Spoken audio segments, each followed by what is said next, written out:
Yo, this is the Scarcity Studios YouTube channel. Please don't forget to like, comment, share and subscribe.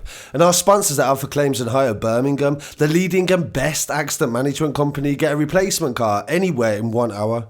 There's been 2 teenagers shot in a month in Coventry, and I didn't know anything about it. In Birmingham, we've had a lot of shootings and murders in the past 2 weeks. And Coventry this year had a massive spate of teenagers being stabbed to death.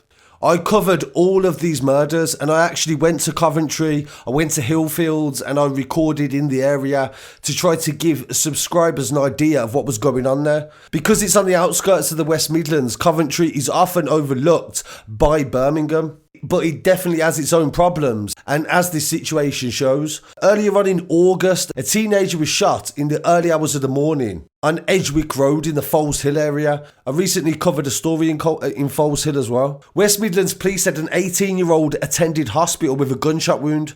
He remains in hospital in a stable condition, and his injuries are not believed to be life-threatening.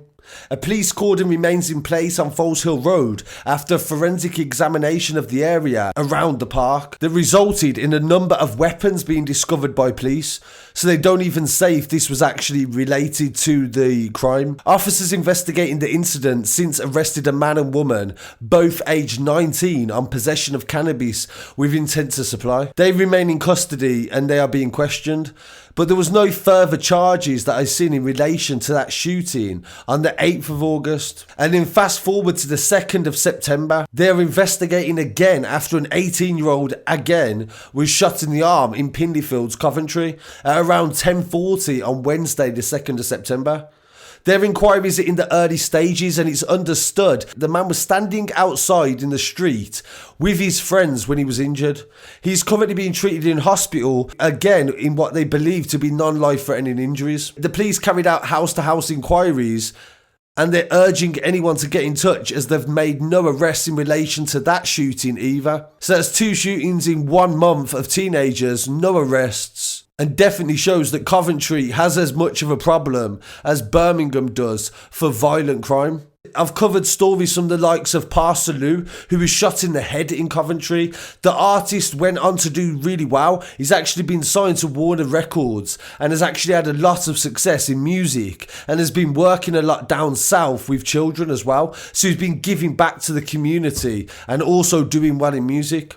And staying in Coventry for some more news as well, police have found a £330,000 cannabis factory that was lit up like a lighthouse, as they said, thanks to their infrared cameras on board the helicopter. The eye in the sky was over Hillfields in Coventry on the lookout for a car that had failed to stop when thermal imaging cameras detected a bright heat source coming from a disused shop. Anomalies such as this indicate the presence of a cannabis factory. The plants require a lot of heat and light in order to grow. The information was passed on to St Michael's City Centre team, and on the 28th of August the suspicions were confirmed when a warrant was carried out on the property on Jesmond Road.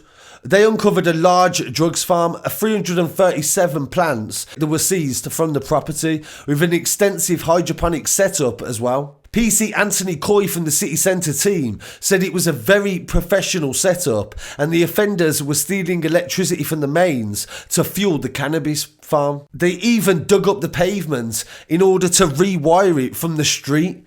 They're actually taking the mick. The building had reinforced steel doors, and when they forced it open, there was an escape hatch in the bathroom leading to an adjacent flat. 2 machetes were recovered on site. The police said this was a very big discovery and a significant blow to organised criminals who invested a lot of time and money into it, and in order to actually prevent crime, they're using these helicopters to try to detect cannabis plants. And as regular viewers of the channel will know, in Birmingham we had a £3 million cannabis factory found that I actually managed to gain access to and view around it as well and get some footage. And recently as well in Accrington, police discovered £4.5 million worth of cannabis in a factory on an industrial estate. So this shows the extensive level and the amount of money that is in cannabis in the UK. It's a £1 billion industry, legal and illegal. So really appreciate you joining me today. Please don't forget to like, comment, share and subscribe. And thank you to everyone that supports the channel every single day. I'll be back again very soon with some more news. Peace.